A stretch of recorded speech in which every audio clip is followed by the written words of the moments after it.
Part 3. Siharia the Uniter. On the 8th day of the 9th moon, Supreme General Siharia of the newly formed Kulak Dominion requested an audience with the High Council of the Shobar tribe to discuss the role of Onyxia in the crisis in the Zarahar Sea. A dwarven kingdom is conquered by orcs from the west, and what do your leaders do? Lord Dalwick allows it to happen, despite Onyxia's commitment to the kingdom to protect it against any foreign invasion. Not only that, but Dalwick allows the humans to cut off all trade in your seas. Your leaders expect you do nothing while your northern brothers are humiliated and conquered by orcs. They expect you to allow humans to tell you that you can no longer send ships into the open seas. Your leaders are weak. They have no honor.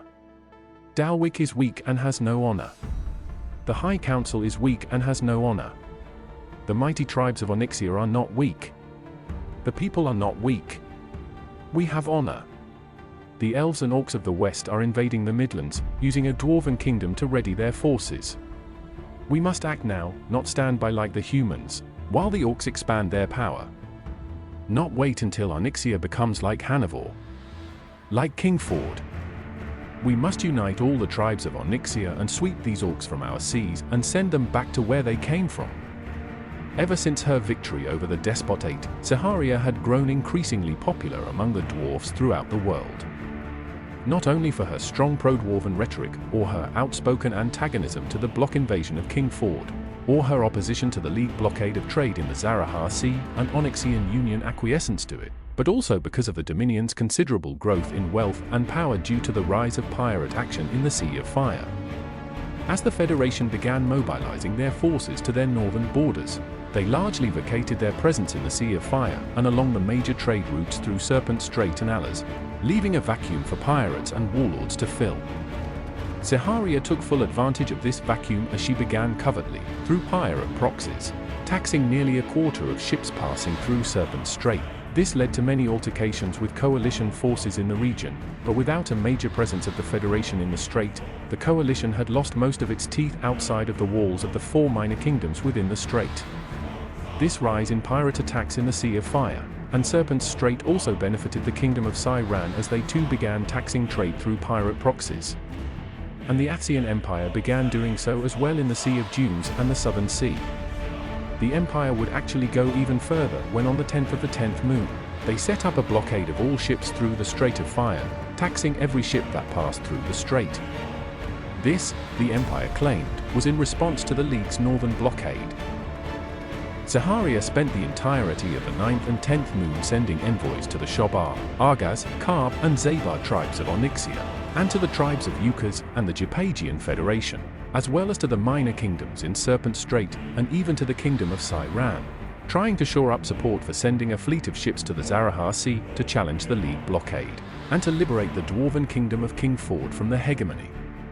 By the end of the 10th moon, she had, to everyone's surprise, gained huge support for her cause from many members of the Onyxian leadership.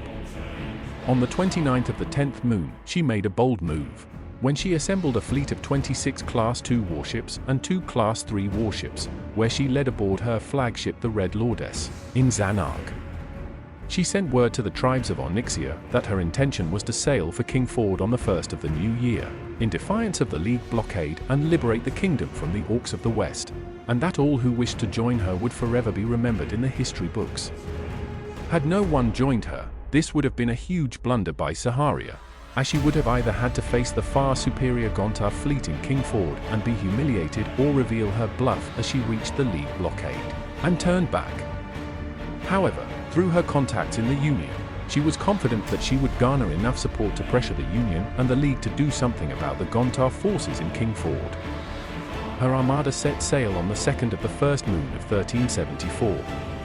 By the time her armada reached the Kingdom of Zarahar on the 11th, the Onyxian Union was in complete disarray.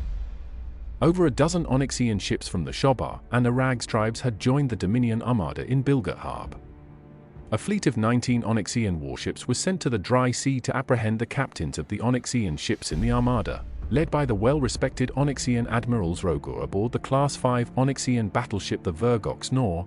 When this fleet encountered the Dominion armada, Siharia requested a meeting with the admiral.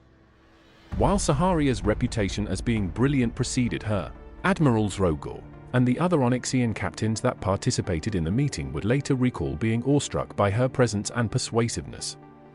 After the meeting, all but 6 of the 19 Onyxian warships joined the Dominion Armada, including Admirals Rogar and the mighty Vergox Snor. This move was considered treason by Lord Dalwick, leader of the Onyxian Union, and the High Council in Oxfordshire. Lord Dalwick ordered the arrest of the lords of all the tribes that had sent ships to join the Armada, and branded all captains that had joined the Dominion Armada as traitors to the state. The High Council was divided, with half of the members calling for the removal of the other half. Lord Dalwick had been voted out of office, but refused to vacate as he, and his allies, considered the vote illegitimate as 4 High Council dwarfs were labelled traitors and arrested after the vote. The nation was on the brink of civil war. The Armada arrived in the Kingdom of Zarahar on the 12th, where it met the League blockade. The blockade was made up of 35 warships and several dozen runners that patrolled the Zarahar Sea. Not only could the blockade not stop the Dominion Onyxian Armada if they wanted to, the 2 admirals leading the fleet, Admiral Joe Laurie commanding the Athenican capital ship Widow, and Benjamin Corelius, commanding the Sigorian capital ship Emerald, had sent requests to Athenican and Sigorian leadership to join in the attack on the hegemony in King Ford. Both admirals had become voices in the growing choir of top-ranking members of the military, and leadership within the League pushing to declare war on the bloc. It was becoming increasingly obvious to many that the Gontar aggression would not cease with Hannivore, and that fall of the Hannivore diarchy would be devastating for world stability. The League admirals, along with King of Zarahara, King Sabutja, met with Supreme General Siharia and Admirals Rogar in Sabutja's palace on the evening of the 12th to discuss the possibility of joining the attack. In Kingford on that very same day, Rendesicla sent a 4-word message to his forces in Talos. Those words were, "Turn the sands red,